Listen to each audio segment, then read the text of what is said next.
Summertime fun for all gaming dads. One dad teaches lying to both of his lads. If you like physical media, it may not be your day as we pour one out for PlayStation as discs go away.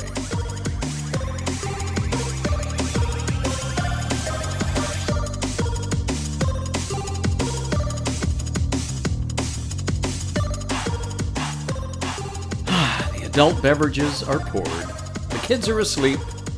Welcome to New Dad Gaming. It's a show about fatherhood, gaming, and new fathers figuring out their gaming lives.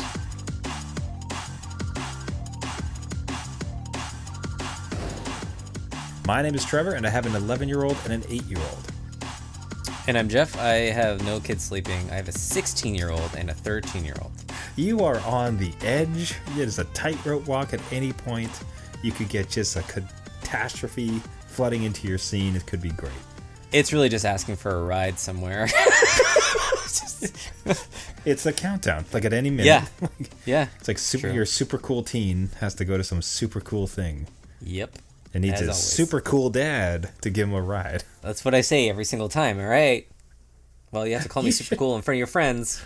That would be fantastic. It's like there is a price. At any point that you need me to give a ride, what you have to say to your friends, and I have to see it on text or hear it, is, hey, no problem. My super cool dad will give me a ride. Yeah. Yeah. Because it basically just asks, how bad do you want it? Yeah, no, and it commits, right? Like, all right, if you want this is the transaction. And if your friends want to ride, they have to say it too. So I'm just saying. Oh, that'd be pretty sweet. Hey, I do want to get the slogan in there, because remember, Dad, just because you became a dad Does not mean it's game over. dog days of summer, we are in the thick of it. Like, how is your summer basically shaping up, you and your kids and your gaming? Oh, it's a blur. I don't know about you, but I can't believe we're already mid-July. It was just we were figuring out last time we recorded just to get this thing going again, and I'm like, the summer is half over. I don't know what to think. So it's been kind of a blur for me. Generally, what my kids do in summer is, because they don't have to get up and go to school. Like, it's like, all right, so the morning when the house is sort of quiet and like things are a bit darker, so like that's your gaming time. And then we'll cut them off, like hopefully before noon, sometimes like after, and then start their day, right? I have to think, like, what an awful transition it's going to be when they go back to school and they don't get that, like, I think it's one thing that they really look forward to in summer is that ability just to explore that space a bit more and just, like, play these games and have a good time. So it's totally.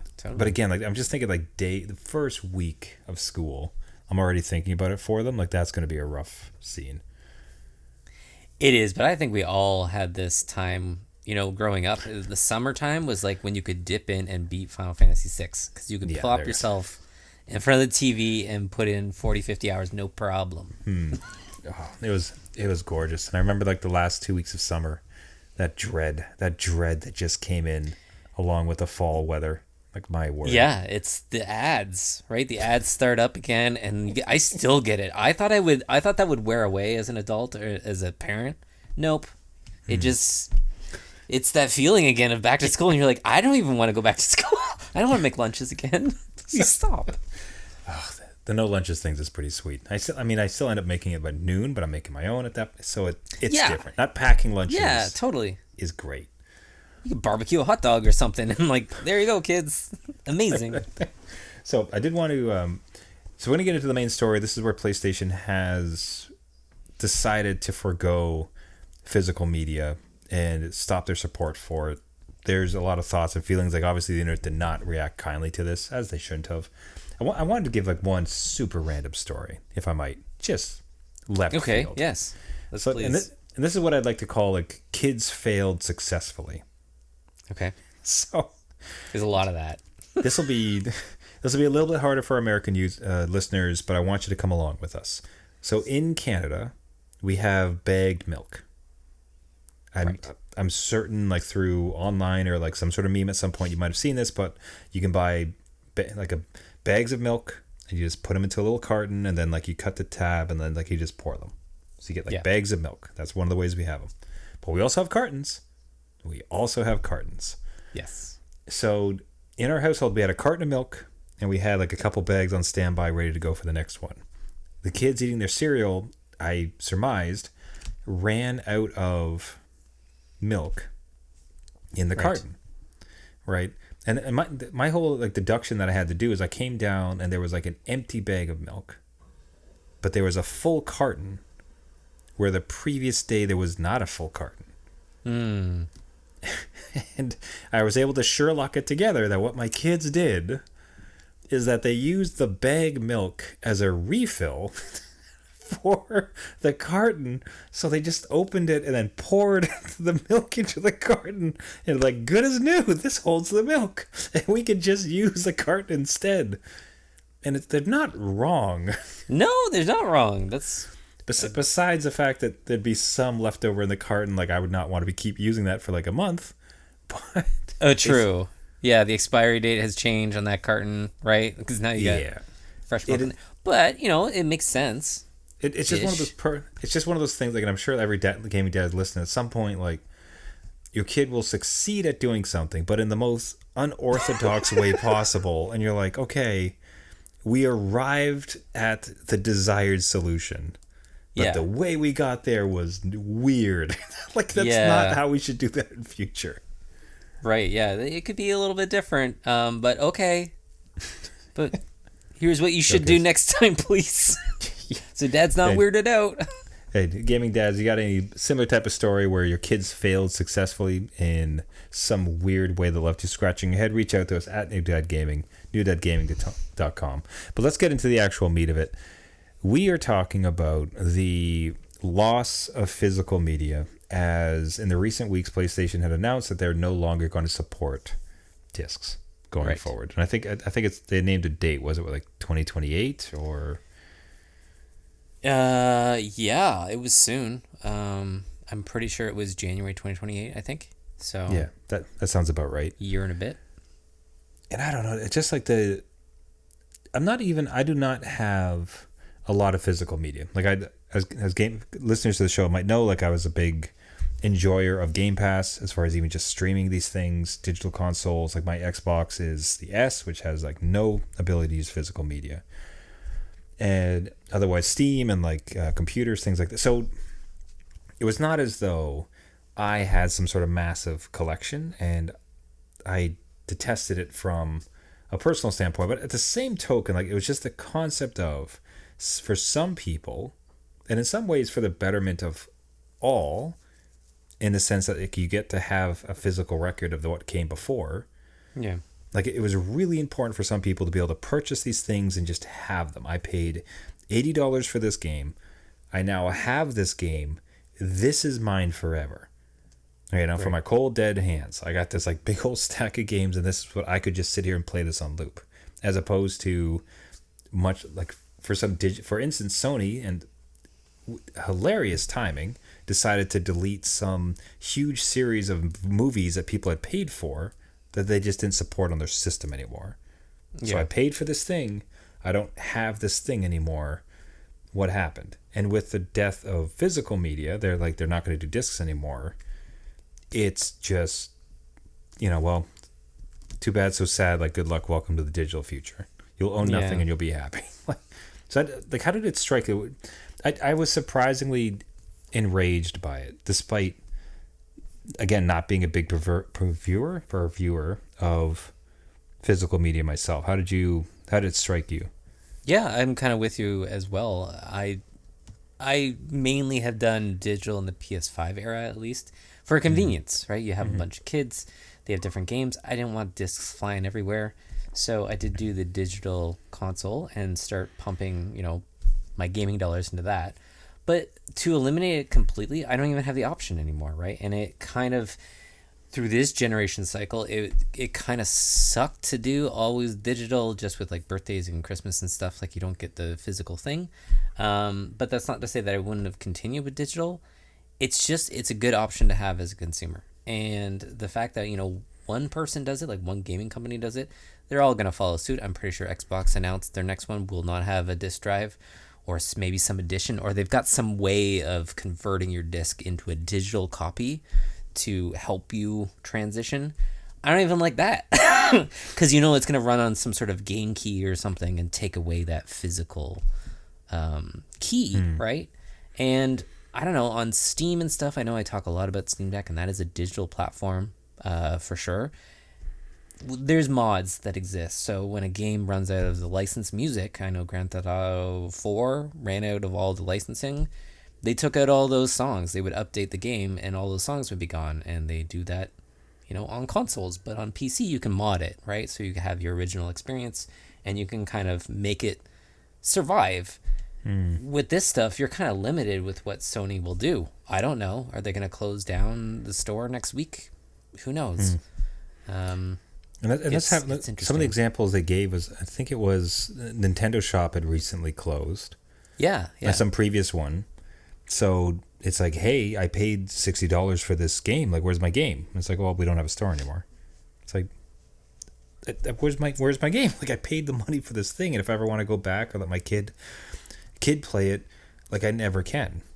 And I suppose there's just that added concept of it too, like for us, like as gaming dads, where it's like you can almost picture like passing on the games like to the kids, like let's bust out the old N64, and I'm going to show you what a real shooter is, and then you smash them to bits on like GoldenEye or something like that. Right, but that makes sense where okay, a store closes, I can't get the thing anymore. Like maybe I can download it again for a period of time, but I can't get it, right? And on Steam, again, if that game is gone or unlisted or whatever, you can go and get it, right? And at least then you're like, hey, well, I have bought a copy, so I don't feel so bad obtaining a different type of copy and playing that, right? Because I've already done it once. And in this console environment, you can't do that, at least not, easily. So, yeah, there's just the timing of it is, I would almost expect I'm absolutely flabbergasted at the timing. Because Sony had the gall to charge people extra for the discs specifically. It's like, hey, dear consumer, do you want to have discs? Well, you have to pay extra for the privilege of having discs. Hey, funny story, we're still churning games out for this console, but like not those kind anymore. So thanks for the extra money, but you don't get to have those anymore. Like that, why not just it's? I appreciate perhaps like they were somehow losing money hand over fist for it. Fine, but like at the same token, it's almost like, why not just wait until the PS6? Like what? Like what? Yeah. Why like just spit in the face of your own consumers like this in such a slapdash fashion? Like it's just upsetting. It doesn't make sense. I know their stock will probably go up because this is more money in their pockets, whatever. Yeah. I mean, it does make me reconsider a PS6 if that were to come. It does, like, not only the price, but if there's no physical option. But I think it's because they were in the lead of this console market. Like, they were conquering at least Xbox, and I don't think they cared too much about Nintendo. And when you're out so far ahead, you start shooting yourself in the foot. They did the same thing with PS3, and it, like, bombed. Yeah. And PS4 was their redeeming arc. What are you going to do now? You're going to shove a drive in there like you kind of did with the PS5 again with an attachment, and then just take it away again? So I don't know. And still, too, it's the opportunity for them to get ahead of it and say, listen, because we are no longer going to ship physical discs, so we don't have to print plastic, we don't have to do books, we don't have to make little actual CDs and send it to you. Like, clearly, the games must cost less, right?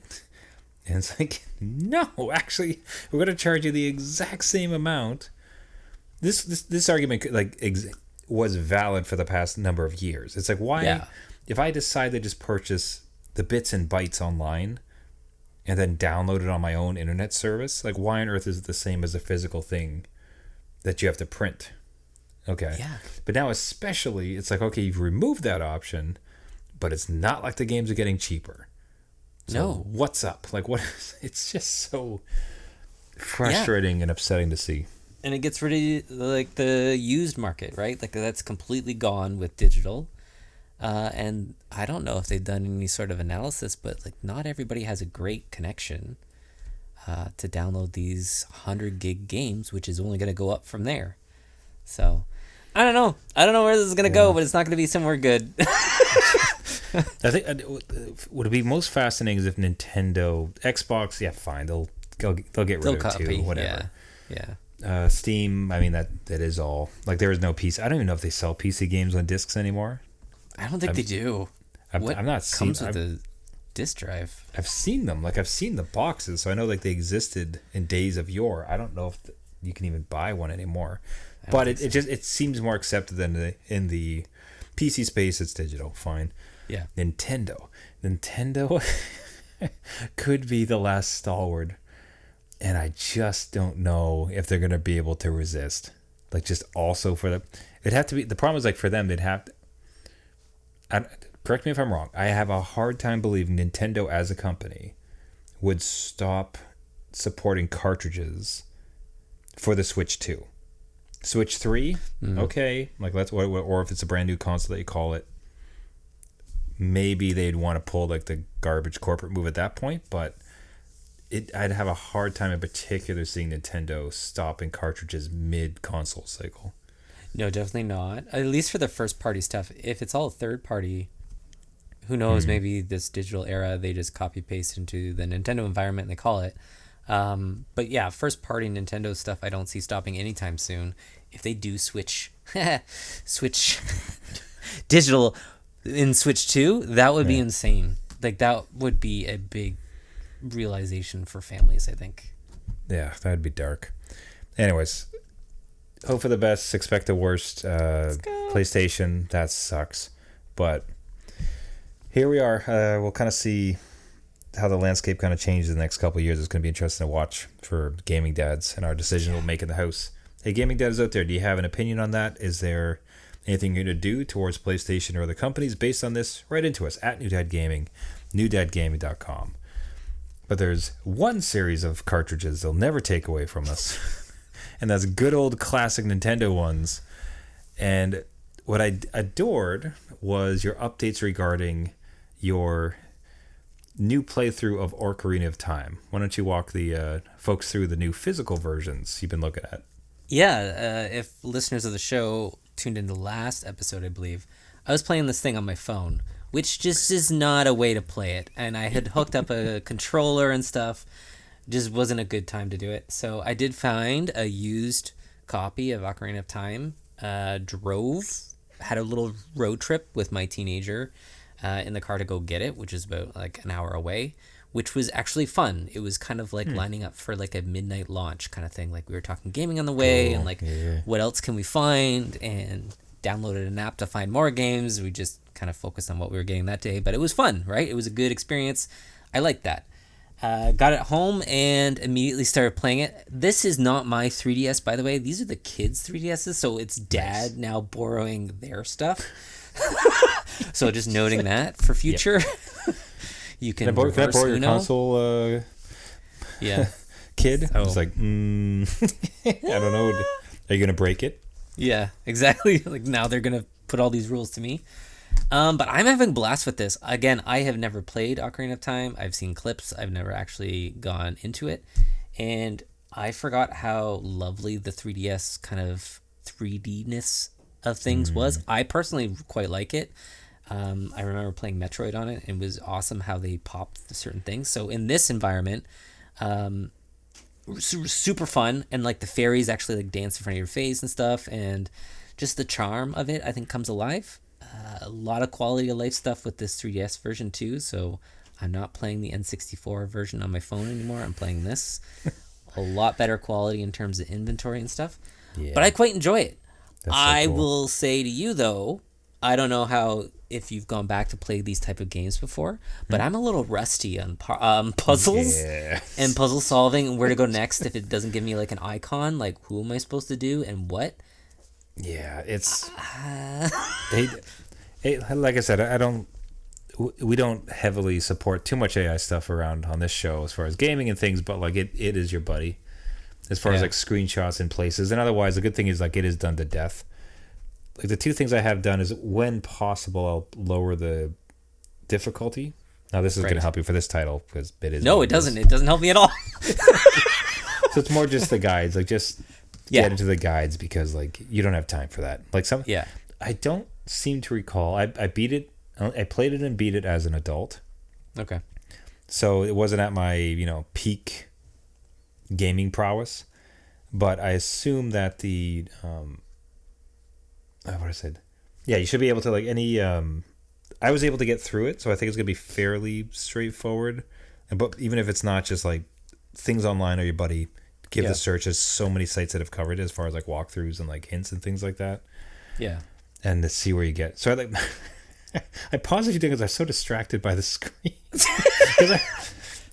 Because you sometimes forget like the animations and things like that. And I'm trying to recall like my time back in Hyrule.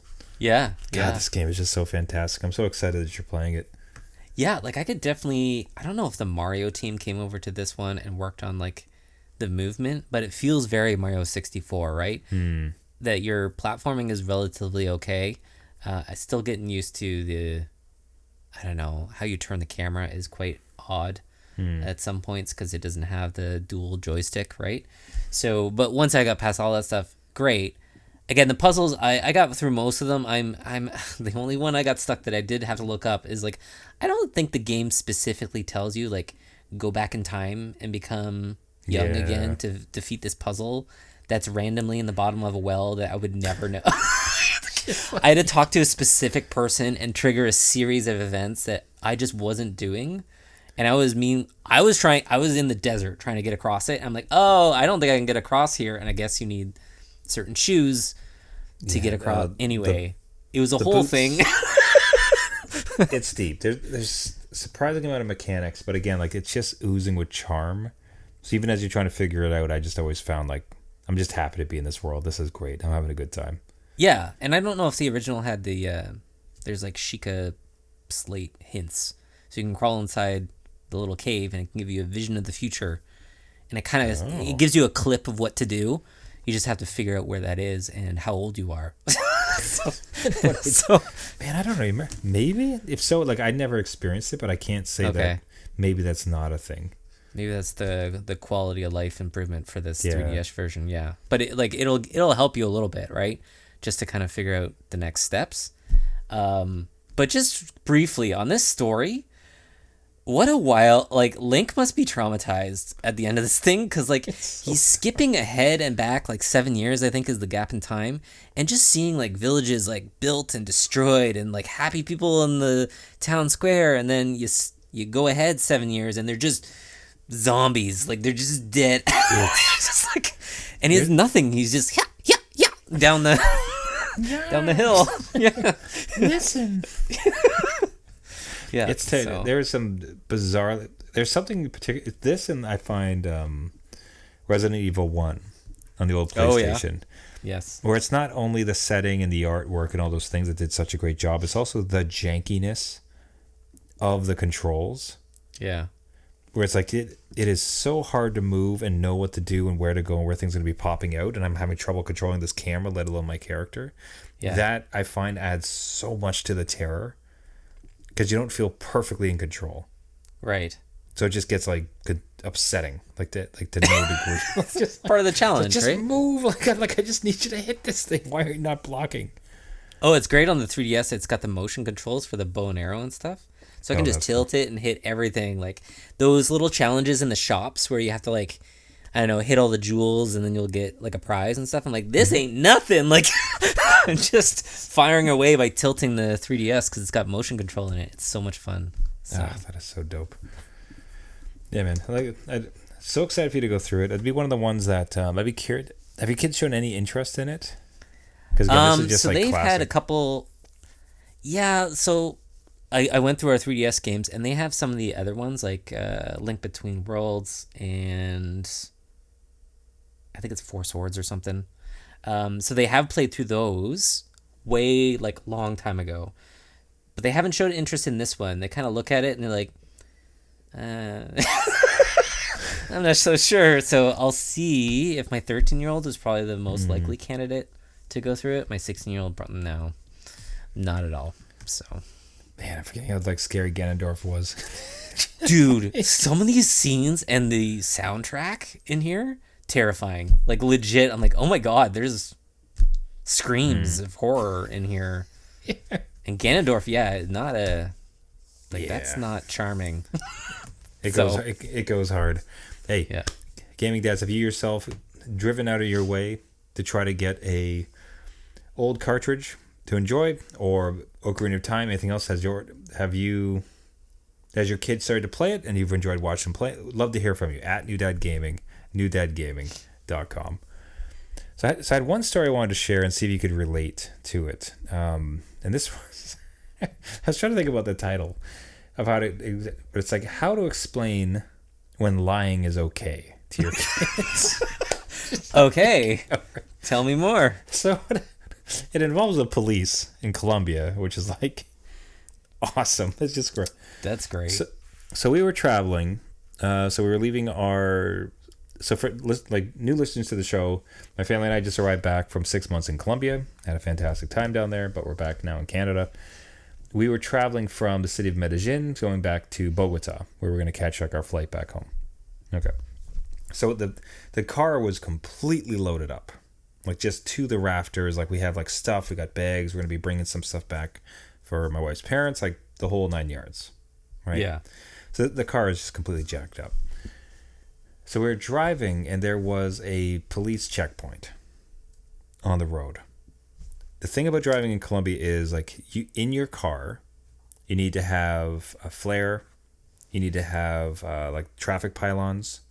Okay. You need to have some fire extinguisher. Like there's some if you're driving around, you have to have certain, like, you're required to have it in your car at all times. It's a safety thing. These traffic stops, this was very much a, hey, do you have the required stuff that you need? Right. Now, hand over my heart, we did. Oh, okay. The car, like the car has the stuff. Okay. Okay. Yes. I swear it. But it is at the absolute bottom, like in like the boot where like the extra extra wheel would be.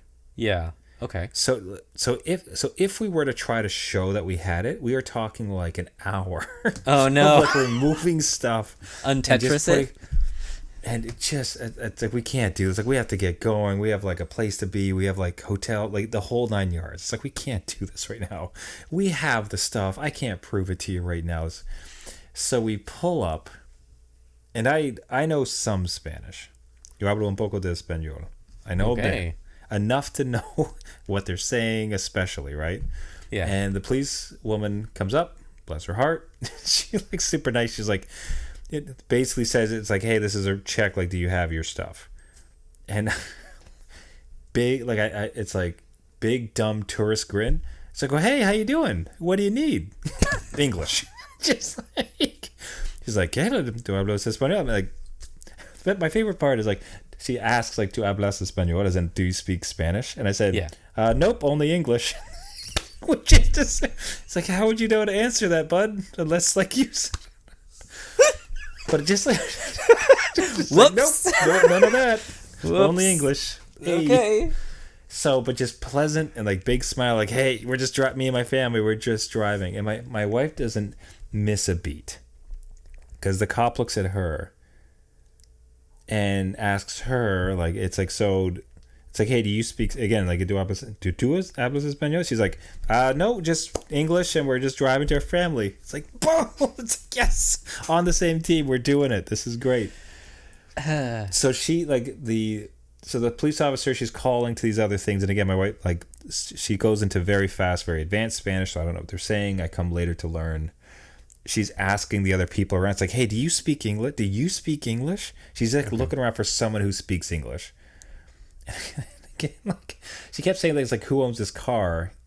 And I know like whose car is this? And I answer like, oh, it's my father-in-law. Like I keep answering in English, right? Yeah, which is dumb on my side. I'm like, I gotta stop this. Anyways, at some point, like she keeps asking people for English, and then it's like, oh, it turns like Miguel speaks a little bit, but he's like, no, just send them. I don't want to talk to them. Just like send them. So the police officer was like, you know what? Just you go ahead. You just leave. Okay. So we just drive. Now, our two kids are in the car. Mortified. Like, I was like, hey, like, Mom, why didn't you speak Spanish? And it's like, huh. Because it's also lying to a cop. Right, yeah, yeah. Which is not great. Not lying. It's but again, it's like, it's shades of truth, right? And again, it's also it's based on the fact, like we weren't pulling a fast one, and it's like we did a bank heist, and there's gold in our backseat you can't find. Yeah, you're like, I just don't want to dig out my stuff. It's like I don't want to waste your time. I don't want to waste my time. Yeah. So we're just gonna kind of play dumb a little bit to get past this. But again, so it was the conversation so that was the angle with the kids. It's like, hey, you just lied to the police officer. Like, Mom speaks Spanish. And it's like, all right, guys, listen. Sometimes. Will a new game take away that guilt?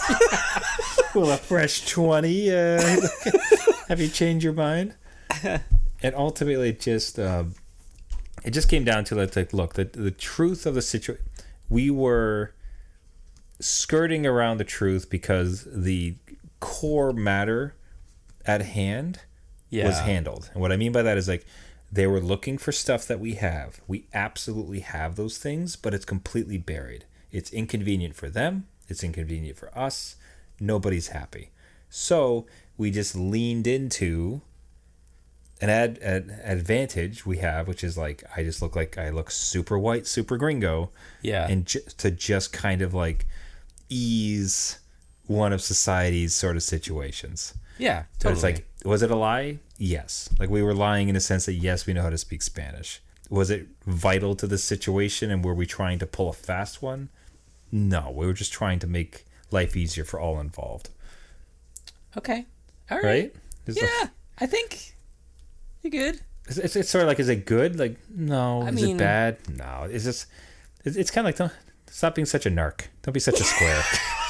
Be cool. Be cool. Listen, we gotta bend the rules sometimes. I mean, I got my own kids that are doing similar things with bending the rules, and like, I think you do need to teach them, like, hey, look, the world is full of rules. Sometimes bending them is the best path, just to save everybody time, right? Yeah. My 16-year-old just even tonight texted me, and again, so innocent, like, hey, we're basically going to this thing, and it's a building, and it's after hours, and we're probably not supposed to be there. I'm like, okay, well, listen, write this down. Thank you for telling me, but you are 16 now, and you need to, like, if you're gonna do this stuff, like, do it in a smart way. Like, don't be stupid about it. Make sure that it's not something like barricaded with like gates and spotlights and stuff.